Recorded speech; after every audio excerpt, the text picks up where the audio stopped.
Hello everyone, welcome all of you in MH Math classes. Uh, Today I shall discuss formulation of linear programming problem. Linear programming problem LPP का basics जो है मतलब ये first lecture है। Okay, मैं इसमें SLST mathematics का जो भी लिनियर प्रोग्रामिंग प्रॉब्लम से जो भी मतलब पूरा चैप्टर पूरा सिलेबस में कवर करूँगा LPP का। ठीक है, ये फर्स्ट लेक्चर है। इसमें आज हम लोग सिर्फ formulation of linear programming problem का जो बेसिक्स डेफिनेशन है, ठीक है, वो सब इसमें डिस्कस करेंगे। एंड इन द नेक्स्ट मैं सब डिस्कस करते जाऊंगा, ठीक है, स्टेप बाय स्टेप। सो आज का सेशन स्टार्ट करते हैं।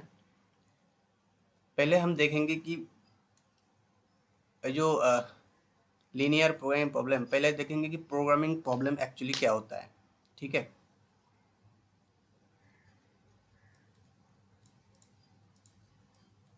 पहले देखेंगे प्रोग्रामिंग प्रॉब्लम क्या होता है।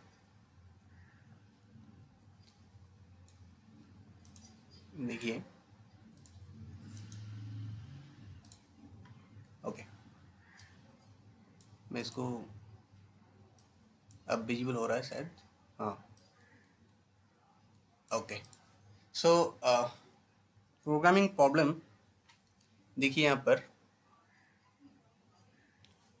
मैं इंक चेंज कर देता हूँ। इसमें देखिए प्रोग्रामिंग प्रॉब्लम क्या है। A problem which consist objective function, ठीक है, objective function and subject to the constraint and non negative restriction. ठीक है, non negative restriction, non negative means always greater than zero होना चाहिए। ठीक है, a problem which consist objective function, एक objective function रहेगा मेन, ठीक है, ऑब्जेक्टिव फंक्शन रहेगा। सेकेंड रहेगा कॉन्स्टेंट रहेगा, मतलब जो इक्वेशन है, ठीक है, inequality, and non negative restriction रहना होगा। ये तीन कंडीशन कोई भी प्रॉब्लम में अगर एक साथ हो तो उसको हम बोलेंगे प्रोग्रामिंग प्रॉब्लम। ठीक है, अब यहाँ पे देखिए बोला है लीनियर प्रोग्रामिंग प्रॉब्लम। ठीक है, लीनियर, तो लीनियर क्या होता है? Actually all the variables have degree 1।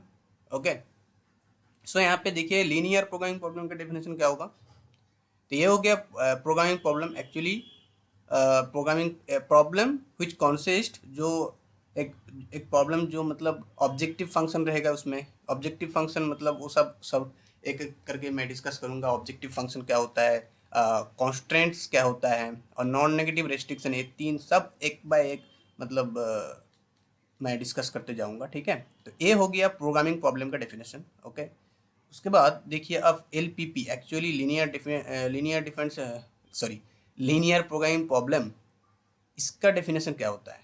ठीक है, बस कुछ नहीं, इसमें आप लीनियर ऐड कर दीजिए। ठीक है, इसी में जो प्रोग्रामिंग प्रॉब्लम का जो डेफिनेशन यहाँ पे दिया, बस इसी में आप क्या करें, लीनियर ऐड कर दीजिए।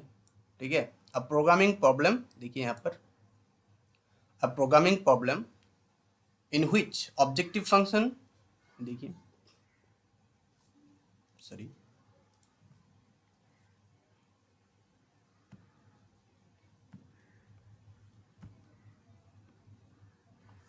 नहीं क्यों, ओके, देखिए programming problem in which objective function subject to the constant, जो वहाँ पे डिस्कस किया वही सब है, and a linear as linear.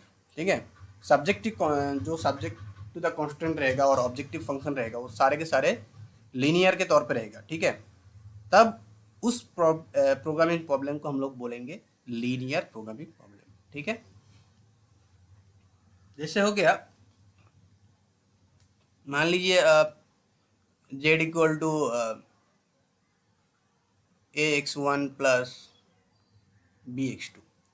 ठीक है, इसका पावर क्या है, सारे के सारे 1 है ना। ठीक है, तो इसको हम बोलेंगे लीनियर प्रोग्रामिंग प्रॉब्लम। ठीक है। और इसके साथ क्या होना चाहिए, ये तो ऑब्जेक्टिव फंक्शन हो गया, ठीक है। अब इसके साथ कोई सब्जेक्ट टू द कांस्टेंट भी रहना चाहिए, जैसे हो गया मान लीजिए x2 प्लस हाँ x2 प्लस एक्स, यहाँ पे x1 होना चाहिए, x1 plus x2 is greater than और इक्वल टू 0, ठीक है। और x2 इज ग्रेटर देन और इक्वल टू 1, ठीक है। तो ये सब को बोलते हैं सब्जेक्ट टू द कांस्टेंट, ठीक है। और ये जो है ये ऑब्जेक्टिव फंक्शन है, ठीक है। तो इस सारे के सारे देखिए यहाँ पे मतलब जो पावर है वेरिएबल्स का, यहाँ पे वेरिएबल क्या है x1 x2 ना, तो x1 x2 ये सब जो वेरिएबल्स है ये सारे के सारे डिग्री 1 है, इसलिए ये लीनियर है। अगर डिग्री 2 हो जाता तो इसको हम लीनियर प्रोग्रामिंग प्रॉब्लम नहीं बोलते, ठीक है। अगर ये डिग्री 2 हो जाता, ठीक है, मान लीजिए x1 square plus bx2 square और सब्जेक्ट टू द कांस्टेंट आपका रह गया यहाँ पे सी, थोड़ा एडिट कर देता हूँ,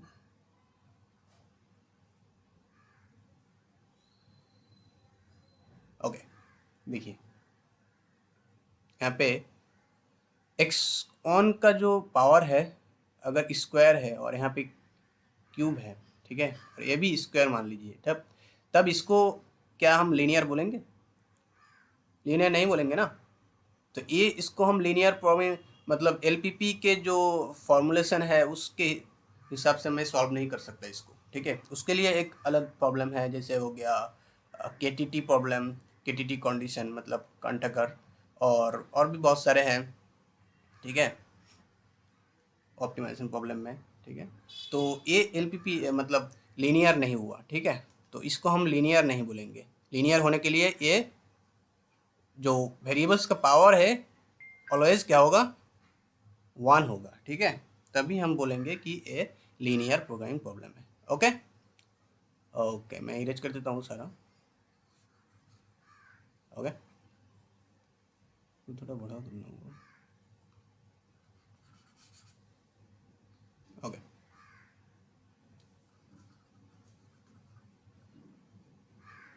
चलिए अब हम डिस्कस करेंगे। तो आई होप आपको समझ में आया होगा कि प्रोग्रामिंग प्रॉब्लम तो समझ में आया होगा, ठीक है। यहाँ पे देख लीजिए आप ये जो है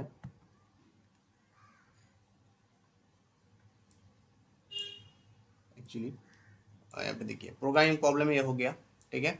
उसके बाद ये हो गया लीनियर प्रोग्रामिंग प्रॉब्लम, ठीक है। उसमें भी था कि objective function subject to the constant and non negative restriction होना चाहिए कोई भी प्रोग्रामिंग प्रॉब्लम में, ठीक है। और यहाँ पे देखिए आप लीनियर के लिए क्या होना चाहिए, सारे के सारे लीनियर होना चाहिए, मतलब वेरिएबल्स का पावर 1 होना चाहिए, ठीक है। तो ये हो गया आपका लीनियर प्रोग्रामिंग प्रॉब्लम का डेफिनेशन। अब हम लोग देखेंगे कि इसका जो जनरल मैथमेटिकल फॉर्मूलेशन क्या है, ठीक है। मैथमेटिकल फॉर्मूलेशन मतलब objective function subject to the constant, ये सब कैसे हम एलपीपी को सेटअप करते हैं, ठीक है। फॉर्मुलेट कैसे करते हैं एलपीपी को, ठीक है, ये हम लोग देखेंगे। देखिए एक्चुअली मेरा अच्छे से इसका मतलब नोट किया हुआ है ना, इसलिए मैं दोबारा लिखना नहीं चाह रहा हूँ, ठीक है। उसी से आसान होगा पढ़ाना। चलिए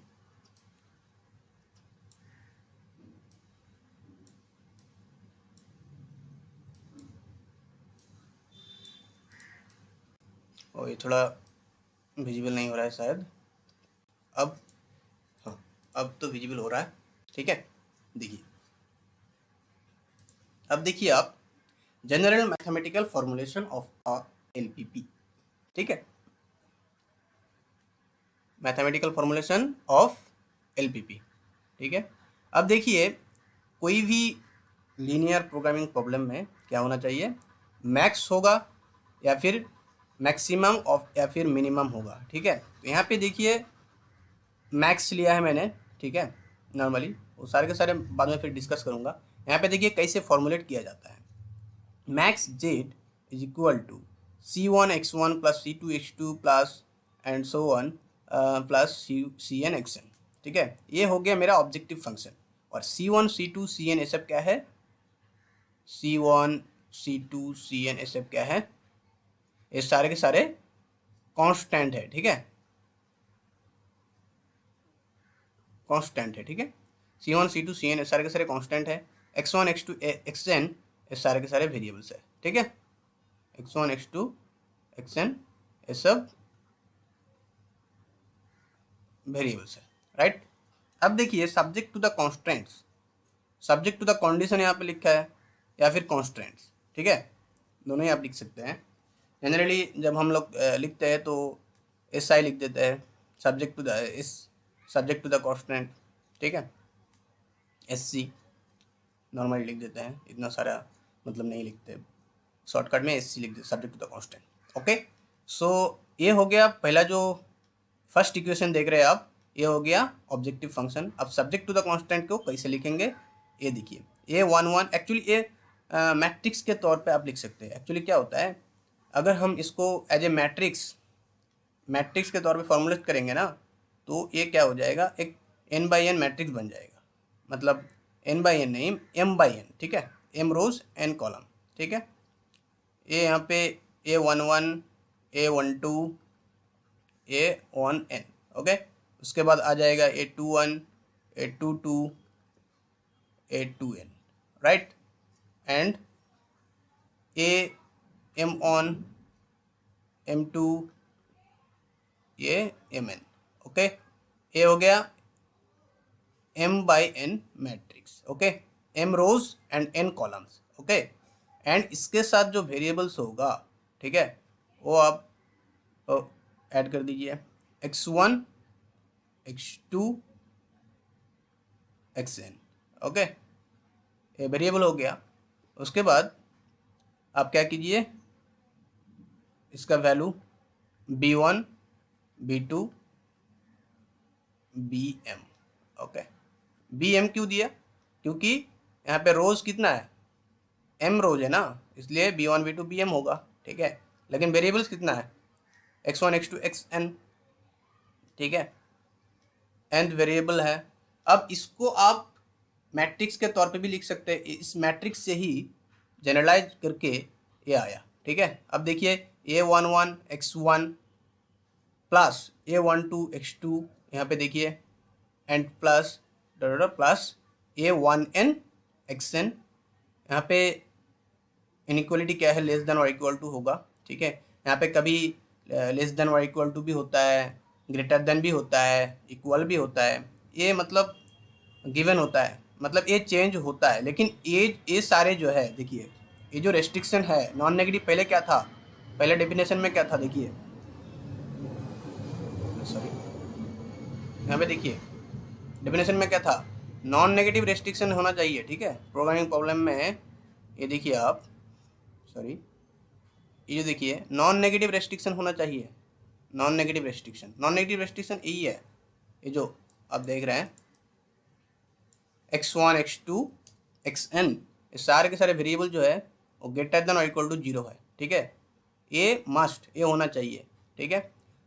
और देख तब ये समझ में आया, A11 x1 plus A12 x2 less than और equal to b1, A21 x1 plus A22 x2 plus A2n xn, ये जो A2n है इसके साथ हो जाएगा लेस देन और इक्वल टू b2, ऐसे bm का इक्वेशन हो जाए। इस सारे के सारे जो है सब्जेक्ट टू द कांस्टेंट है, ठीक है, इस सारे के सारे कांस्टेंट है।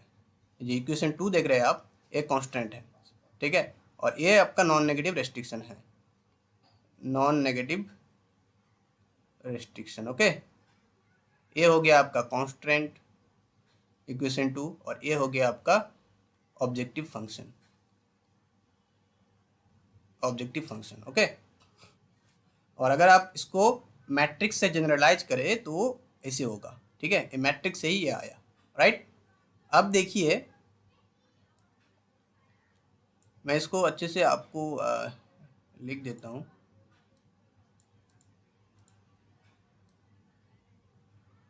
देखिए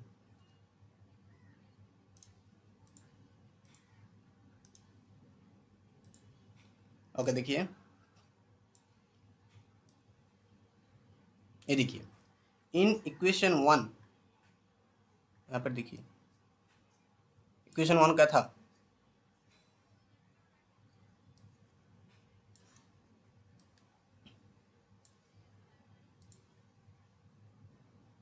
देखिए इक्वेशन 1 क्या था यहाँ पर, ओके ये जो इक्वेशन 1 था मेरा, ये इक्वेशन 1 था, ठीक है, इक्वेशन 1 था ना, तो ये क्या हो गया, in equation 1 we may have mean Z at place of max Z, ठीक है, मतलब ये जो मैंने मैक्स जेड यहाँ पे यूज किया है, ये मिनिमम भी होता है, ठीक है, मिनिमम से भी रिप्लेस कर सकते हैं, in the place of max Z we can use mean Z also, okay, और ये जो लेस देन यूज किया है मैंने यहाँ पर फॉर्मुलेशन के लिए, यहाँ पर ग्रेटर देन भी होता है और इक्वल भी हो सकता है, ठीक है, ग्रेटर देन और equal may be appear in place of less than और इक्वल टू इन कंडीशन 2, ये जो कंडीशन 2 मैंने दिया है, ये सारे के सारे सब्जेक्ट टू द कॉन्स्टेंट में जो लेस देन जहाँ पे यूज किया है वहाँ पर ग्रेटर देन भी होता है, ग्रेटर देन और इक्वल टू भी यूज होता है और इक्वल भी हो सकता है, ठीक है, तो ये हो गया आपका formulation of mathematical formulation of LPP, ठीक है। अब देखिए ऑब्जेक्टिव फंक्शन किसको बोलते हैं, वो तो अब देख ही लिए कि मैक्स जेड जो C1 x1 C2 x2 इसको ऑब्जेक्टिव फंक्शन बोलते हैं, फिर भी अच्छे से इसका डेफिनेशन भी पढ़ लेते हैं, ठीक है, चलिए ओके। देखिए मैं यहाँ पे साइड में करता हूँ क्योंकि आपको यहाँ से आसान होगा समझना, ठीक है, देखिए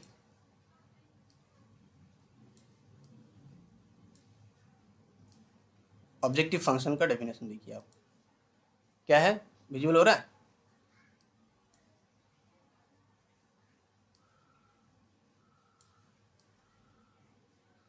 अब शायद होगा, इक्वेशन 1 यहाँ पे देखिए इक्वेशन 1 क्या है, max Z equal to C1 x1 plus C2 x2 plus Cn xn, ये जो इक्वेशन 1 है इसको हम क्या बोलते हैं, ऑब्जेक्टिव फंक्शन बोलते हैं, ठीक है, equation 1 which is connected by max और मिन, मैक्सिमम और minimum is called an objective function, ठीक है, ये जो इक्वेशन 1 में देख रहे हैं आप, सारा इरेज कर देता हूँ मैं, सॉरी,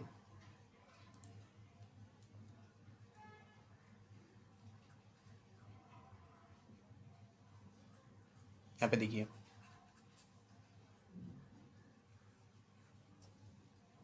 ओके, यहाँ पे देखिए इक्वेशन 1 क्या है, मैक्स जेड,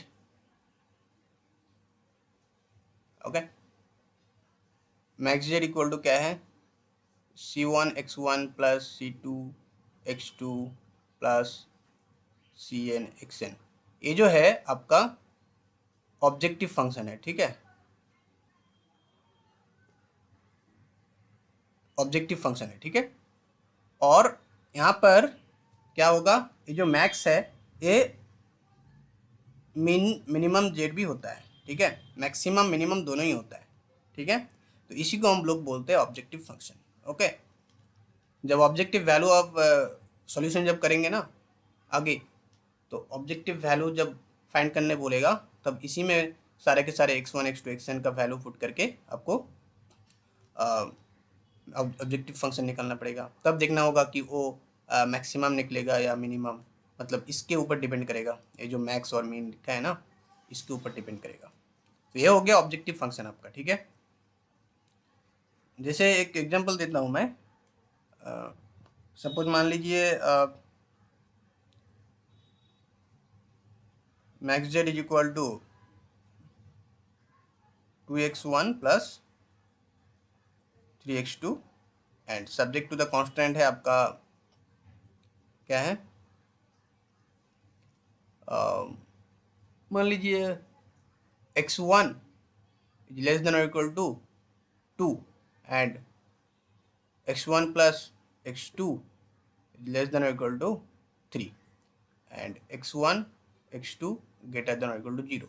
ये क्यों लिया? क्योंकि नॉन नेगेटिव रेस्ट्रिक्शन होना मस्ट है और यहाँ पे ये दोनों सब्जेक्ट टू द कॉन्स्टेंट है और ये यहाँ पे ऑब्जेक्टिव फंक्शन है। तो यहाँ पे जो मैंने मैक्स लिया ये तो मिनिमम भी होता है, हो सकता है ना, ये तो मिनिमम भी हो सकता है, ठीक है, मिनिमम जेड भी हो सकता है, ठीक है, राइट।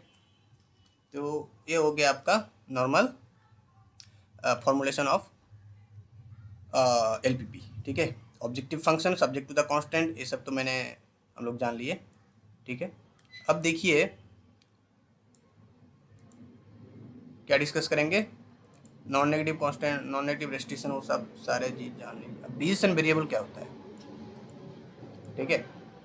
अगर आपको बोले कि कोई भी एलपीपी में, लीनियर प्रोग्रामिंग प्रॉब्लम में डिसीजन वेरिएबल क्या होता है, राइट, देखिए decision variable, sorry, okay, this one decision variable, right? The variables associated in the LPP, linear programming problem, initially are called decision variables.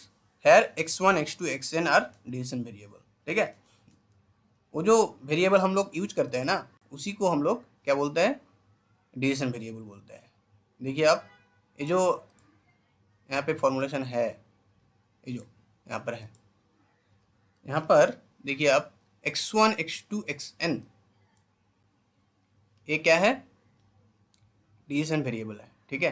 यहाँ पर ये जो x1 x2 xn है ना, इस सारे के सारे क्या है, डिसीजन वेरिएबल है। कोई भी एलपीपी में जो वेरिएबल्स हम लोग यूज करते हैं उसी को डिसीजन वेरिएबल बोलते हैं, ठीक है। ओके, चलिए अब नेक्स्ट देखते हैं। अब नेक्स्ट देखते हैं सॉल्यूशन ऑफ एलपीपी, ठीक है। सॉल्यूशन ऑफ एलपीपी किसे होता है, एक्चुअली क्या है सॉल्यूशन ऑफ एलपीपी, राइट।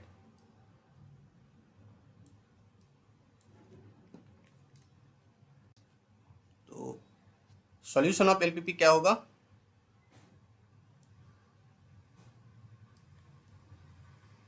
देखिए the value of decision variable, कोई भी एलपीपी में जो वैल्यू निकलेगा x1 x2 xn का, वही हो जाएगा आपका, और जो सब्जेक्ट टू द कांस्टेंट रहेगा उसको सेटिस्फाई करना होगा। वो सारे के सारे जो वैल्यू निकलेगा वो तो सेटिस्फाई करना ही पड़ेगा ना, तभी वो मतलब एलपीपी का सॉल्यूशन होगा, ठीक है। तो the value of decision variable, the value of decision variable x1 x2 xn which satisfies the subject to the constraints, subject to the constant 2 जो पहले दिखाया था, is called a solution of given LPP, ठीक है। जैसे यहाँ पे मैंने एक एग्जांपल लिया था, ये जो एग्जांपल मैंने लिया था यहाँ पर Z minimum min z equal to 2x1 plus 3x2 subject to the constant this, okay. अगर इसका हम सॉल्यूशन निकालेंगे, ठीक है, दो तरीके से निकाल सकते, बहुत सारे रूल्स है, ग्राफिकल मेथड है, सिंप्लेक्स मेथड है, बिगम मेथड है, ठीक है।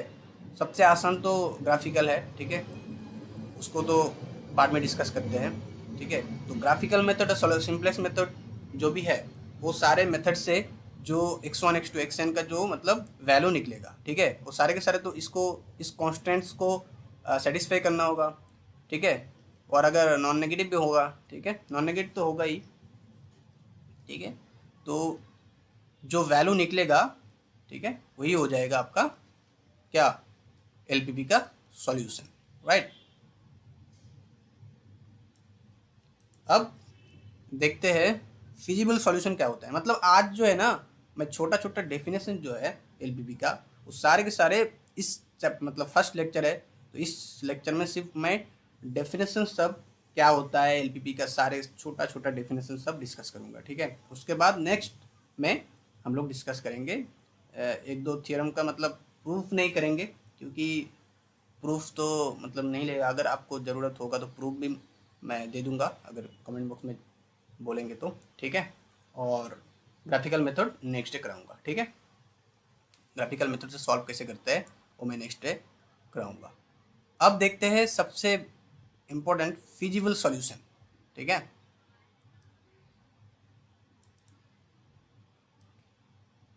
फिजिबल सॉल्यूशन क्या होता है, राइट। देखिए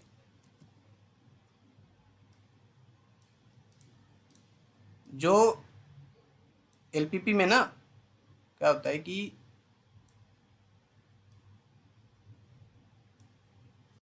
फिजिबल सॉल्यूशन जो होगा वो फिजिबल होता है, तभी आप सॉल्यूशन निकल पाते हैं, ठीक है, एलपीपी में।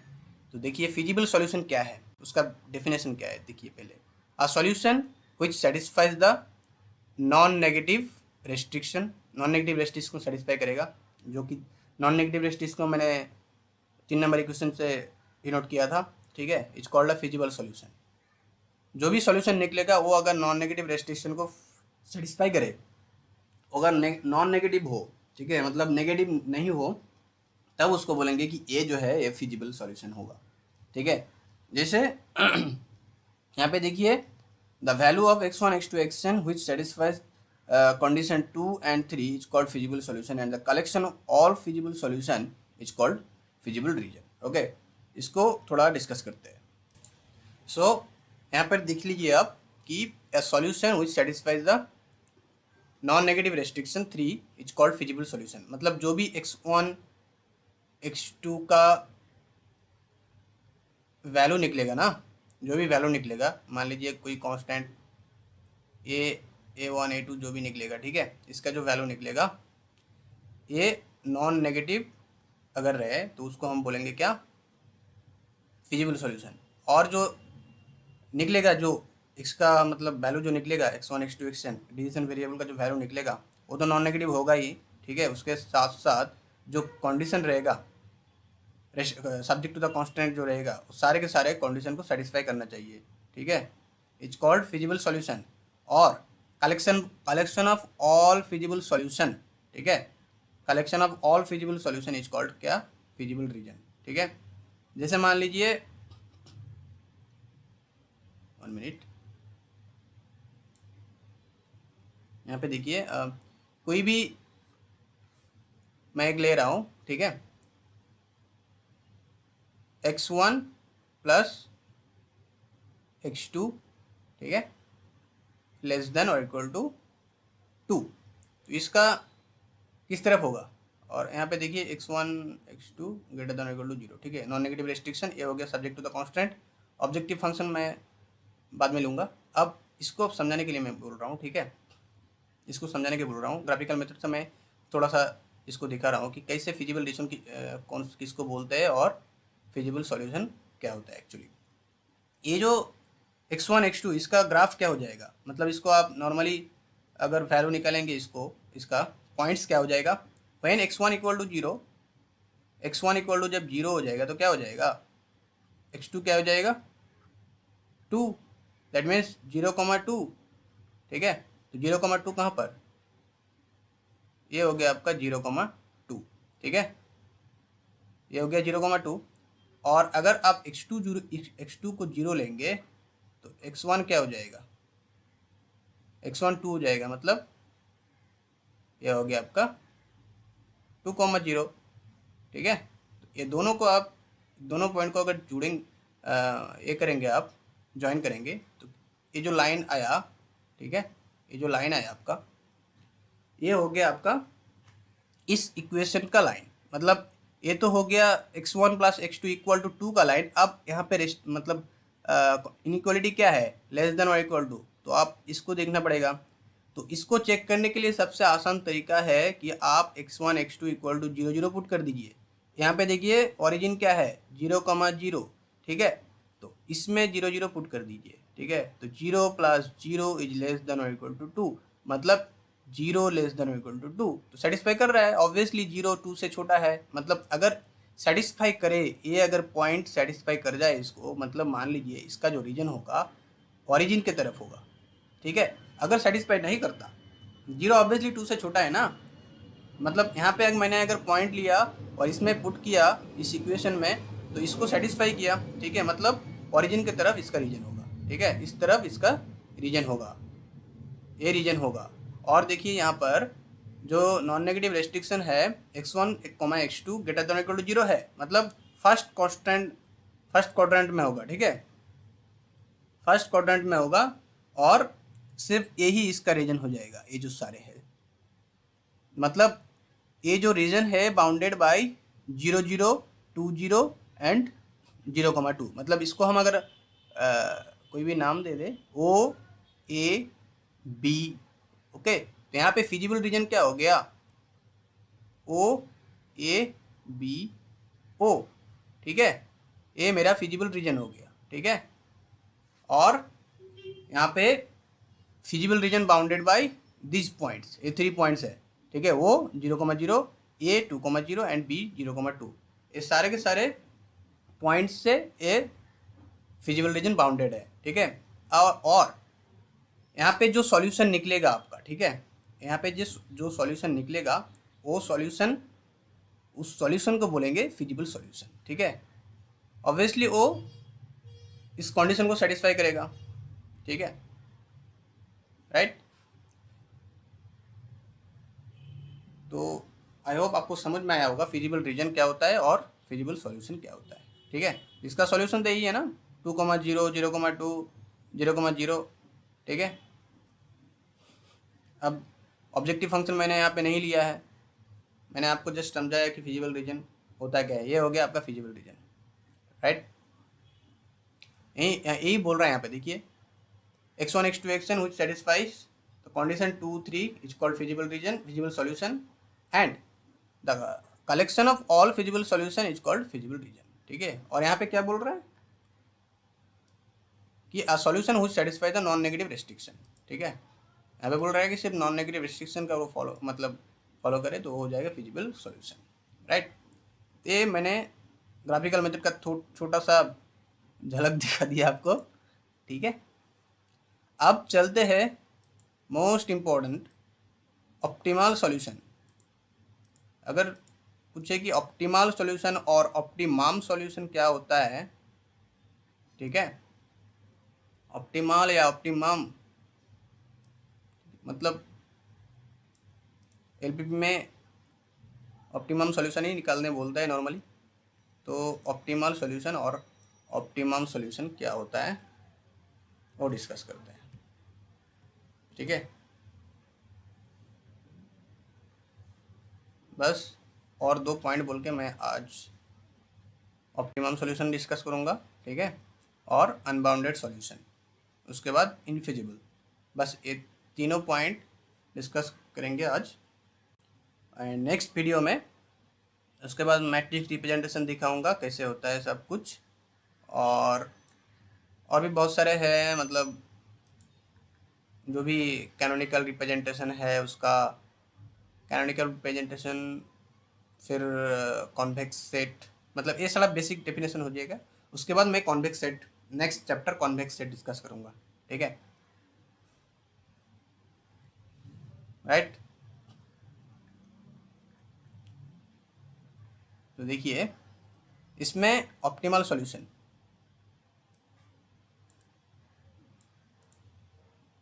इसको बड़ा कर देते हैं, ओके। अब देखिए ऑप्टिमल सॉल्यूशन या फिर ऑप्टिमम सॉल्यूशन क्या है। यहाँ पे मैंने बंगाली में लिखा हुआ है निखुत, मतलब बहुत ही क्या बोलेंगे उसको, देखिए डेफिनेशन क्या है, ऑप्टिमल सॉल्यूशन है या फिर ऑप्टिमम सॉल्यूशन, ओके।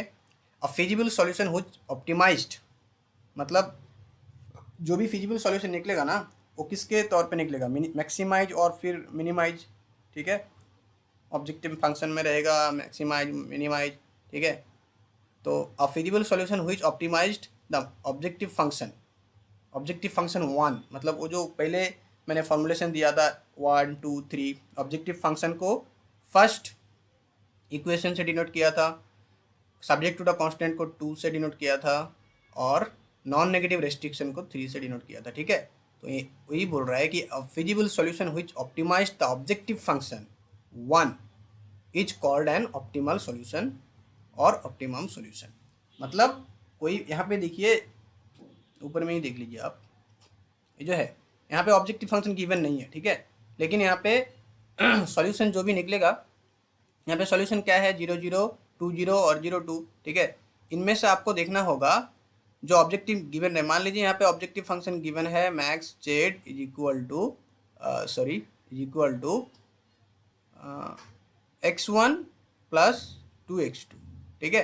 यहाँ पे मैक्स से तो आपको जेड इक्वल टू निकालना पड़ेगा। 3 पॉइंट्स आपको मिला यहाँ पे, फिजिबल रीजन ये है, मतलब ये जो जीरो, पहले 0 0 पुट करेंगे तो वो तो 0 ही आएगा, ठीक है। एट पॉइंट ए पे जेड ए, ये तो जेड हो गया, जेड ए पे क्या निकलेगा 2 0, मतलब 2 0 यहाँ पे आप पुट करिए, मतलब 2 प्लस 0, x2 का वैल्यू तो 0 है, मतलब ए हो गया 2, और जेड बी क्या आ जाएगा, जेड बी क्या आ जाएगा आपका, x1 का वैल्यू तो 0 है, x2 का वैल्यू 2 है, मतलब 0 प्लस क्या है वो 4, 2 इंटू 2 मतलब 4, मतलब ए आ जाएगा 4। तो ये हो गया आपका देखिए मैक्सिमम, ठीक है।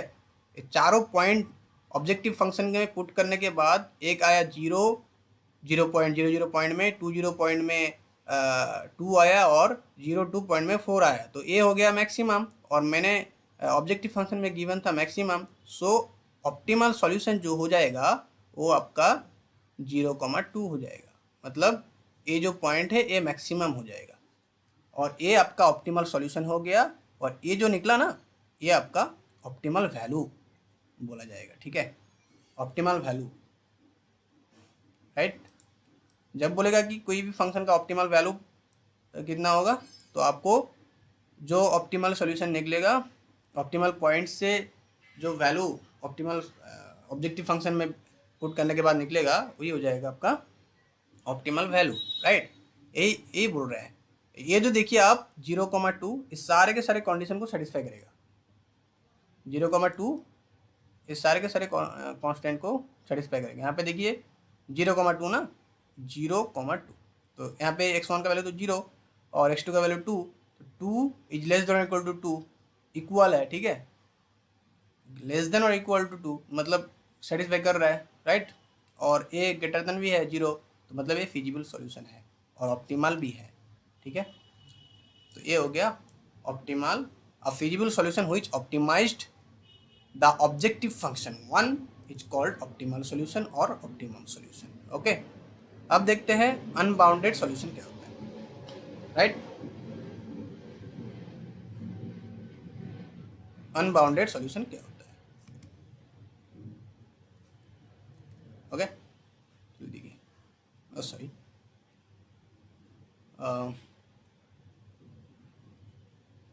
क्या हो रहा है, ओके।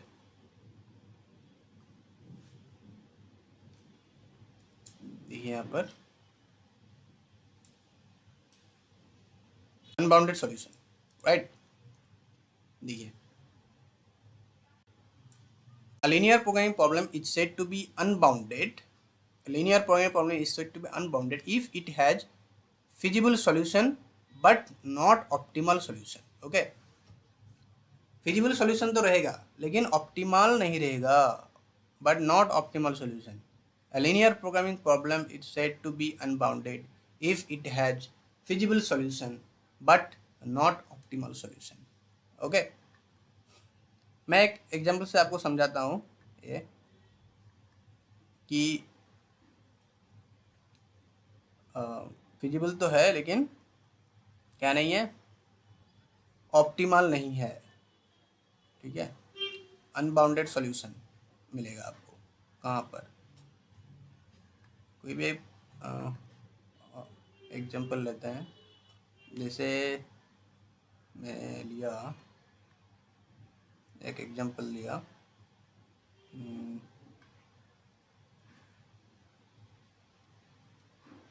रुकिए एक मिनट, एक एग्जाम्पल लेते हैं मैं इससे समझाता हूँ आपको, ठीक है।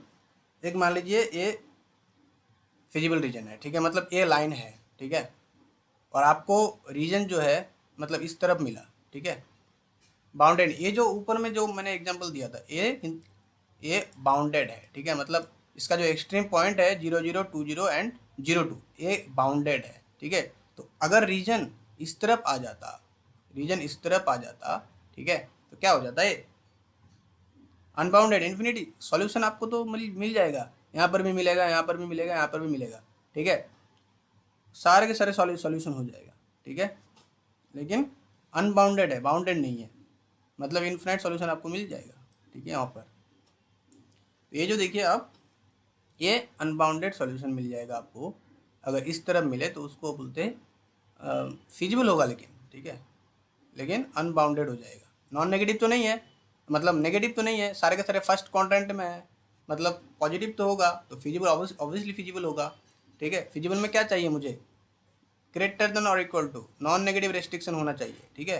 तो फिजिबल तो होगा लेकिन ऑप्टिमल नहीं होगा। ऑप्टिमल के लिए क्या कंडीशन था, a linear programming problem is said to be optimal और optimum which optimised objective function one is called optimal function, ठीक है। तो देखिए आपको जैसे यहाँ पे एक पॉइंट मिला, यहाँ पे एक पॉइंट मिला, ठीक है, इन दोनों पॉइंट को लेकर आप ऑब्जेक्टिव वैल्यू ऑब्जेक्टिव फंक्शन में पुट करेंगे, ठीक है। तो ये तो मैक्सिमम नहीं होगा, ठीक है, यहाँ पर भी मिल सकता है आपको, यहाँ पर भी, उससे ऊपर भी मिल सकता है आपको सॉल्यूशन, ठीक है। जब पूरा ही फिजिबल रीजन है, पूरा ही फिजिबल रीजन है और ये अनबाउंडेड है, तो अनबाउंडेड सॉल्यूशन मिलेगा ना, ठीक है। तो ये तो ऑप्टिमल नहीं मिलेगा आपको, ठीक है। इसलिए कोई भी अगर लीनियर प्रोग्रामिंग प्रॉब्लम, कोई भी एलपीपी का जो सॉल्यूशन अगर इस तरह होगा, ठीक है, तो उसको बोलेंगे अनबाउंडेड फिजिबल अनबाउंडेड सॉल्यूशन, ठीक है, बाउंडेड नहीं है, राइट। और छोटा क्या डेफिनेशन है, एक मिनट,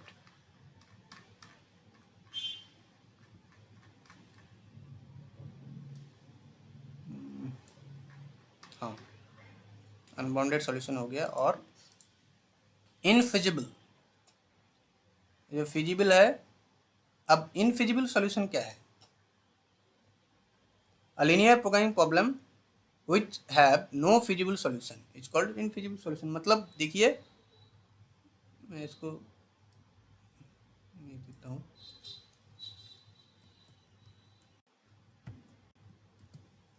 देखिए, a linear programming problem,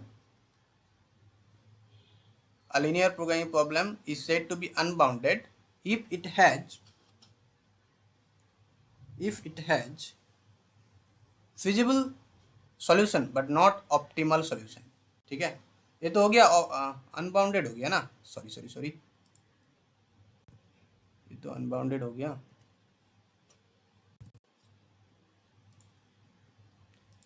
infeasible ना, देखिए,